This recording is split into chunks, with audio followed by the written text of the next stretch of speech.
2026లో సింహరాశి వారికి అఖండమైనటువంటి యోగంతో పాటు కొన్ని పెద్ద సమస్యలు కూడా ఎదురవుతాయి.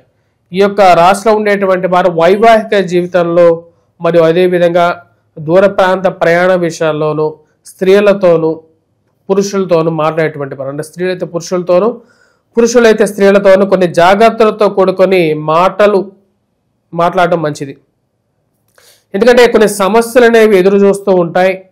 ముఖ్యంగా ఈ రాశిలో ఉండేటువంటి వారికి అష్టమ శని ప్రభావం 2026లో కూడా రాబోతున్నది. దీని యొక్క ప్రభావ రీత్యా వచ్చేటప్పటికీ ఆరోగ్యపరంగా కొన్ని సమస్యలు, అదేవిధంగా ఉన్నటువంటి సమస్యలతో పాటు ఆర్థికమైనటువంటి సమస్యల విషయంలో జాగ్రత్తలు అనేవి తీసుకోవాలి. కానీ ఒక మంచి విషయం ఏంటంటే ఈ రాశిలో ఉండేటువంటి వారికి 2026లోనే కొంచెం ప్రశాంతత కూడా పొందగలుగుతారు ఇన్ బిట్వీన్గా కూడా.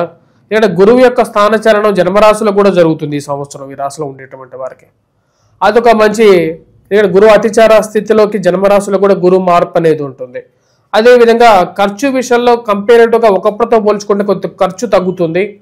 ఆరోగ్యపరంగా ఉన్నటువంటి సమస్యల నుంచి బయటకు రావడానికి 2026 చాలా వరకు ఉపయోగపడుతూ ఉంటుంది.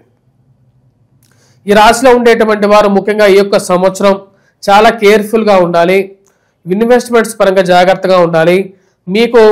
మీ జాతకరీత్యా కొంచెం సానుకూలమైనటువంటి స్థితి ఉంటేనే మీరు వ్యాపార పరంగా కొత్త ఇన్వెస్ట్మెంట్స్తో పాటు కొత్త అగ్రిమెంట్స్కి, కొత్త పార్ట్నర్షిప్స్, బిజినెస్లకి వెళ్ళటం మంచిది. 2026 చాలా క్రిటికల్ ఇయర్గా కూడా ఉంటుంది. ఆర్థికమైనటువంటి అస్థిరత్వానికి కూడా కారకంగా ఉంటుంది. కాబట్టి ఈ సంవత్సరం చాలా చాలా క్రిటికల్గా ఉంటుంది.